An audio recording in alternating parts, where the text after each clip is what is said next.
Hello, my name is William, the Avid reader, and today I am reviewing The New Silk Roads, written by British author Peter Frankopan in 2018.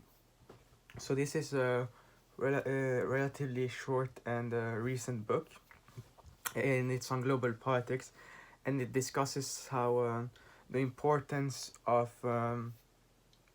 Asia, especially China, has really grown in the 21st century, and that the 21st century is the Asian century.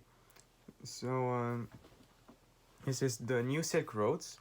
So near Silk Roads, the old Silk Roads used to be a trading path. Now it's something more. It's a more loose term. So it discusses Chinese trade. It's Chinese focus, but not always trade that happens in the Caucasus, in the Middle East, in South Asia, in Southeast Asia, and in Africa, but also in Latin America. So it's a wide trade, and it's becoming a new block of countries with China at its focus, and sometimes the BRIC nations.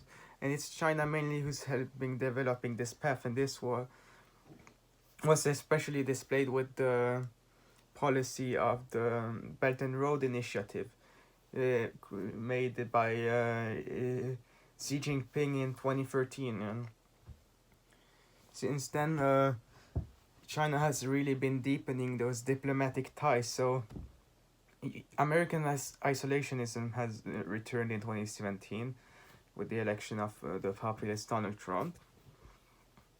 And you can say what will about Trump, but for foreign policy at least, on the global stage for his free world, his actions are quite negative. So he has, for example, starting to create enemy. He's starting to antagonize his enemies, but he's also starting to antagonize his friends. So he is antagonizing the EU. He's also been antagonizing some people, some countries like Iran, Russia, and China, while being a bit hypocritical, as the Americans always are, by supporting countries like Saudi Arabia.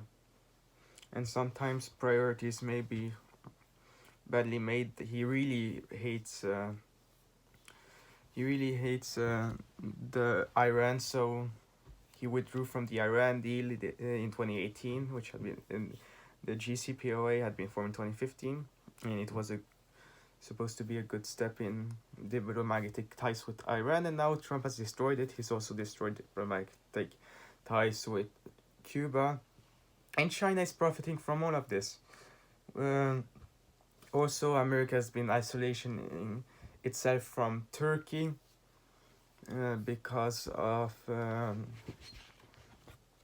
imprisonment of an American pastor. So now Turkey is turning to Russia, and then you've got Pakistan. So the Trump really likes the populist in India, the Hindu populist Nehru Modi, and wants to get closer to him. So he's being siding with him and prioritizing India now over Pakistan, which has made that China and Pakistan have started to establish closer relationships. The problem with trying to establish a relationship with India is that instead of Pakistan is that India has been it was neutral during the Cold War, but even if it was a democracy, it is a highly socialistic, you could say. It's a socialistic democracy, but it's poor. But it was leaned to the Soviet Union, and now it leans towards Russia. And you can see different countries like India, like Turkey, purchasing arms from several different factions. So the Chinese, the Russians, the Americans, and India is probably still more closely allied to Russia than the United States. It's just that India really dislikes China, so they're half allied with the United States to try to prevent the development of the new Silk Roads. Chinese they deserve credit for successfully implementing their policy. It's existed for 7 years now, and they started enslaving some nations with that Africa and Asia, and now it's going well.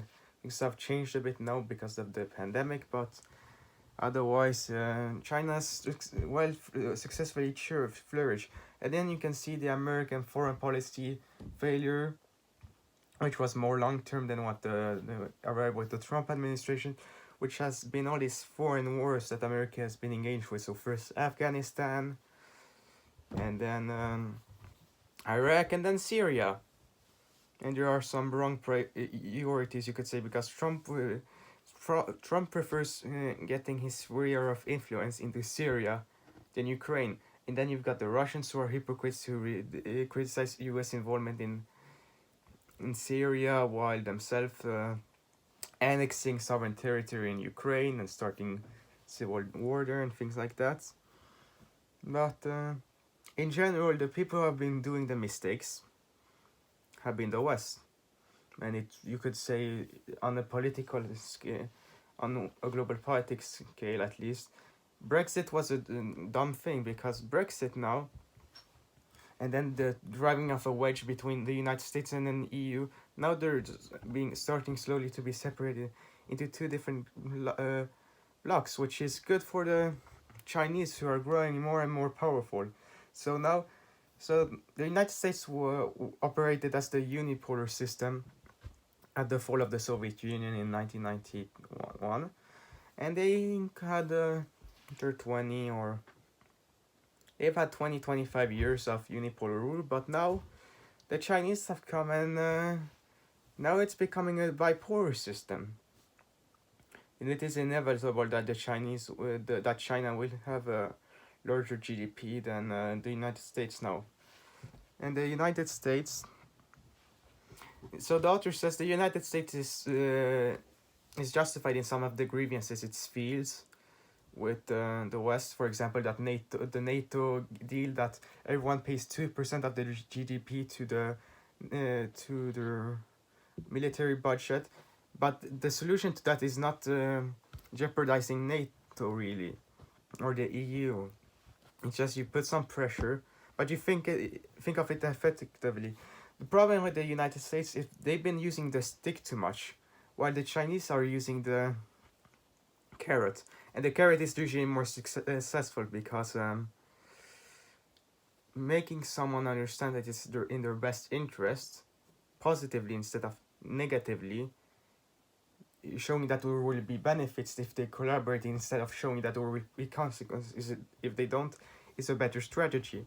So the Chinese, if the Americans don't change soon, and it won't change at least with Trump, that's for sure. So on the foreign policy scale, people may hope for a bit that Biden might be elected for foreign policy, but Trump gets re-elected, then you will have the Chinese really gaining more and more power, and the new Silk Roads will truly become a strong economic bloc, and the United States is losing its economic trade partner and starting all this counterproductive tariffs war and these sanctions, which they force other nations to oblige, which makes their allies have to go to their enemies for economics. For example, India is being forced to choose now between Iran and the United States and China, and it's really a bad choice for them. So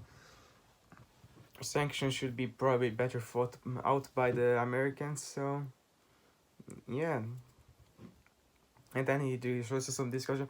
So what I think is interesting is the importance of this news agency. So even if authoritarianism is growing in already authoritarian countries, you've got the Global Times in India that's a propaganda mouthpiece, but you've got some small dissent, and people are wiping themselves with Turkmenistan newspaper over there, and Uzbekistan is luckily getting a little bit better, but otherwise the world is decreasing in liberty, and the new world of the East will not be the free liberal democracy of the West. It will be Chinese state capitalism, or Chinese with socialism with Chinese characteristics. So the West needs to develop a better strategy, and one of the problems in the United States is that they fired a lot of people in important State Department position, that's foreign affairs positions,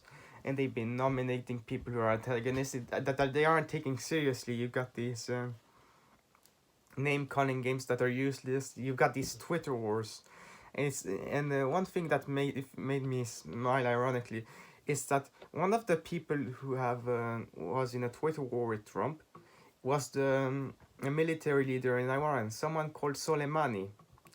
It just so happens that Trump killed him recently. So yes, so you can tell how things are going when people get killed, possibly over things like this. So the new Silk Roads, they're going to bring some economic prosperity to the East, and the West will slightly decline.